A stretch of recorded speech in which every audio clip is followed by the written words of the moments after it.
नमस्कार, मैं डॉक्टर शालीन तिवारी, श्री अमृतम हॉस्पिटल रायपुर से। आज हम बात करेंगे गॉल ब्लैडर स्टोन की। आपने सुना होगा कि किसी को पेट दर्द उठता है, जो समटाइम्स लीवर के पास में दर्द होता है, तो उसको बोलते हैं कि यह पित्त की थैली में पथरी हो गई है। वो कब डायग्नोस होता है? जब हम सोनोग्राफी करते हैं। बिना सोनोग्राफी को डायग्नोस नहीं होता है। सोनोग्राफी करने में पता चलता है कि ये गॉल ब्लैडर में पित्त की थैली में पथरी है। अब उसमें पेशेंट को क्या होता है, कई बार पेट दर्द होता है, उल्टी होती हैं, बुखार आता है, तो ऐसी कंडीशन डॉक्टर के पास जाता है। फिर डॉक्टर उसको जाँच नहीं लिख के दवाई दे देता है, तो भी ठीक नहीं होता। फिर सोनोग्राफी कराई जाती है। सोनोग्राफी में पता चलता है कि भाई ये तो गॉल ब्लैडर स्टोन है, पित्त की थैली में पथरी है।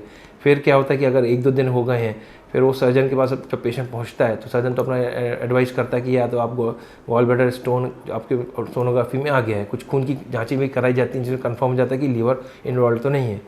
अब होता क्या है कि जब गॉल ब्लैडर स्टोन हो जाए तो लोगों को लगता है कि ये दवाई दे दी जाए तो उससे ठीक हो जाएगा, लेकिन अगर बड़े बड़े स्टोन रहते हैं, छोटे नहीं, बहुत बड़े, मोर देन 1 सेंटीमीटर या 8 mm, 10, तो समहाउ आजकल की मेडिकल में छोटे स्टोन 0.4 mm के या 4 mm 5 mm वाले दवाई ठीक होने के चांस रहते हैं। लेकिन अगर वो दर्द बढ़ रहा है, दवाई ठीक नहीं हो रहा है, तो एक बात ध्यान रखिए कि अगर पित्त की थैली में पथरी हो गई है, अगर वो बड़ी हो गई है, तो समझिए पित्त की थैली का काम करना बंद हो चुका है। जब पित्त की थैली काम करना बंद कर देती है, तभी उसमें माल फंक्शन होता है, पित्त की थैली में पथरी बनने लगती है, जिसको गॉल ब्लैडर स्टोन बोलते हैं या पित्त की थैली के स्टोन बोलते हैं।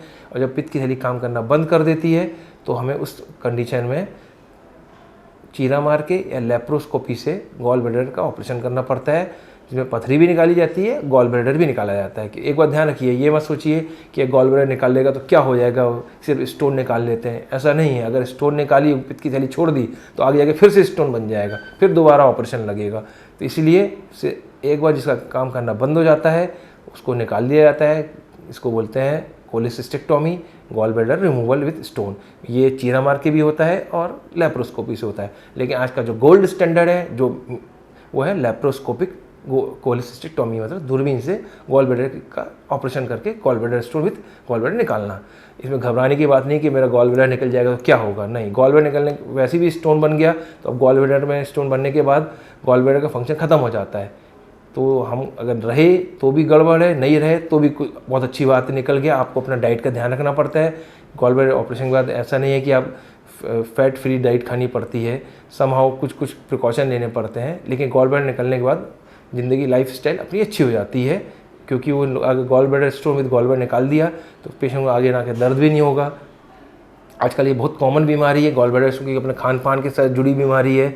जब हम हाई फैटी फूड खाते हैं या फिर ऐसा फूड खाते हैं जिसके कारण स्टोन बनने के चांस रहते हैं, तो उसमें फिर बहुत कॉमन होता जा रहा है कि गॉल ब्लैडर में स्टोन बनते हैं। उस कंडीशन में पेशेंट को पेन होता है, सडन अटैक आता है, जिसको एक्यूट कोलेसिस्टाइटिस बोलते हैं। कई बार पेशेंट को दर्द रहता है, लेकिन वो दवाई खा के ठीक हो जाता है, फिर 15 दिन बाद, फिर 1 महीने बाद फिर कोई ऐसा खाना खाता है, फिर बढ़ने लगता है।